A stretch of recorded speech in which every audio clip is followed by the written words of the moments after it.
I'm joining you live right now from outside the Secretariat here in the city of Hyderabad. It's a beautiful winter morning with just the right amount of chill in the air. We're all set, we're raring to go, and I'm sure many of you are up early in the morning waiting for the counting to begin, which will be at 8 a.m. this morning. So in 2 hours from now, you can expect the numbers to start streaming in here on India Today as the Election Commission officials will officially go ahead and open up the strong rooms and start the counting process. Here in Telangana, of course, lots at stake. As I've been covering this election for the last many weeks, I can tell you that both the BRS, the Congress, as well as the BJP will be watching with bated breath to know exactly what the result is. The exit polls do suggest an edge to the Congress, but the BRS is saying that we're going to wait for the exact poll. The other states too, whether it's Rajasthan, Madhya Pradesh or Chhattisgarh, lots at stake. Chhattisgarh is expected to be a battle that goes down to the wire. In Rajasthan, will the Gehlot government manage to buck the trend of the Sarkar changing every election? And then, of course, in Madhya Pradesh, anti-incumbency against Shivraj Singh Chauhan. He's been working hard to fight it off. Let's see if he's been successful or not. So starting 8 a.m., the counting will officially begin in 1 hour from now at 7 a.m. You can look forward to the super broadcast with Rahul and Rajdeep.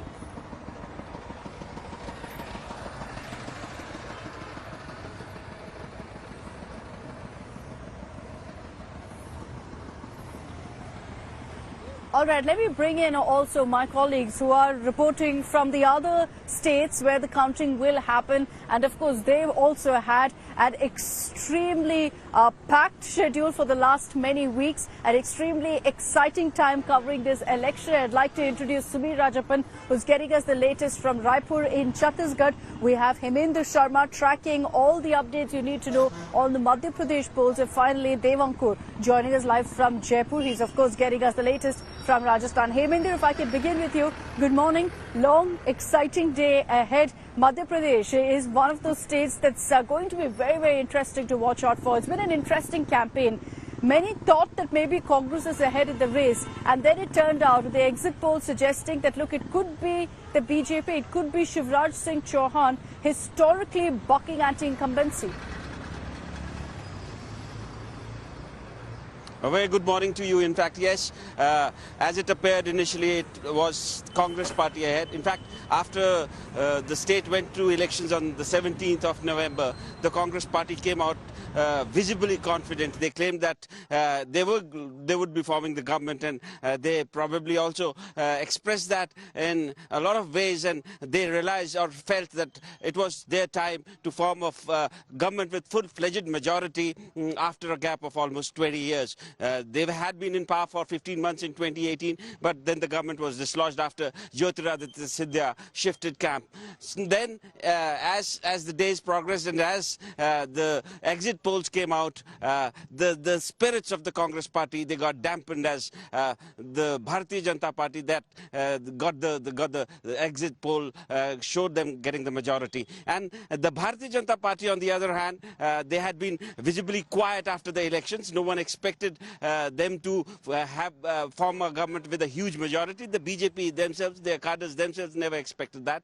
But they were claiming that they would be somewhere close to the magic figure of 116.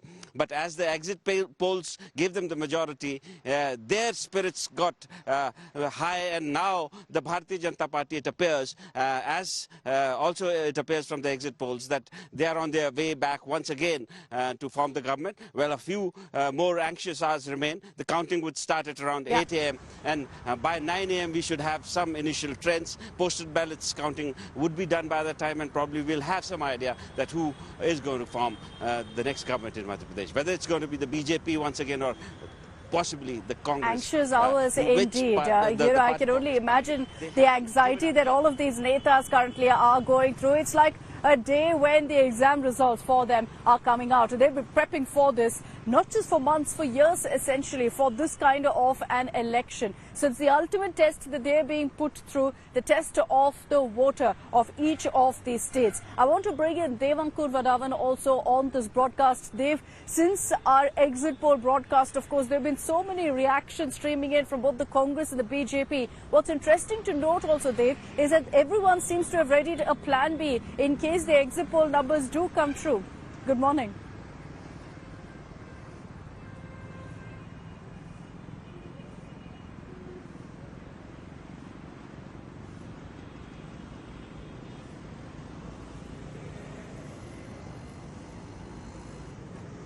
All right, apologies. I'll reconnect with Dev and get you those updates from Rajasthan. But in the meanwhile, let me bring in Sumi Rajapan as well.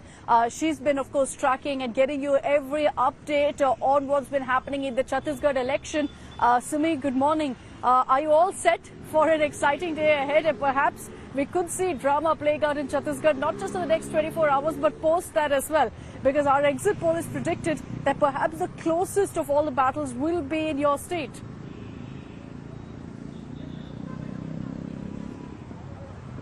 Yes, absolutely. Chhattisgarh is all geared up for the results today, and a very good morning to all the viewers and to you watching this bulletin. And in fact, I'm right outside the counting center here in Raipur, where there are 7 seats that will be going into the voting today. And in fact, the trends will start coming in, will pouring in as early as 8 a.m.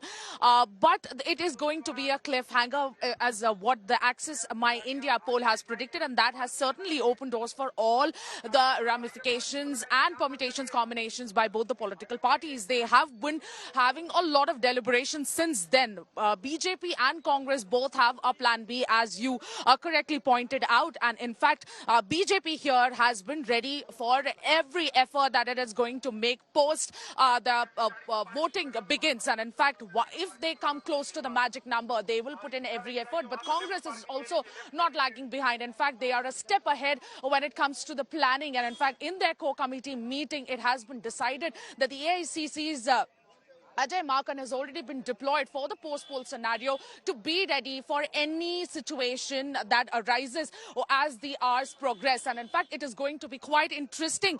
This cliffhanger wasn't anticipated before. However, this is not surprising for the people here, as it has always been a close fight between the Congress and the BJP. But Congress definitely has got an edge, considering it has been the ruling party, and Bhupesh Baghel has been always confident of forming the government with 2/3 majority. Not just 2/3 majority, but with a 75+.